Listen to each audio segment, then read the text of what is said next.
Nagpa-blatter sa Balyo Police Station si Renivic Maniego, driver sa mintal nga jeep nga nalambigit sa bangga sa Katalunan Grande alas 8 sa buntag kagahapong adlaw. Ang gimanihong jeep ni Renivic human nawadan og brake na bangga sa usa ka montero, human na bangga na sabdayon kini sa usa pa ka nakaparada nga sakyanan. Ubay-ubay nga mga pasahero ang naangol.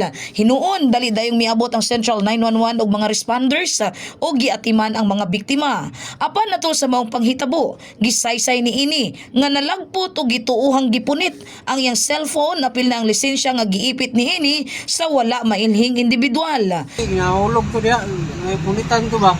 Ako ang auxiliary, di na makontak. At kabirage na. Punta siguro ko lain eh. Wala pa man niabot ang mga pulis. Gawas kay Renivic, gibutyag sab sa usa ka pasaherong babae nga nawala sab ang iyang cellphone. Wala ko cellphone, ma'am. Sa pagpanubay sa Brigada News FM Davao, bugtong si Rene lamang ang nagpatala sa Balyo Police Station nga nawadan kini og cellphone atol sa maong disgrasya. In the heart of changing lives, kini si Jusel Mihos sa 93.1 Brigada News FM Davao, the Music and News Authority.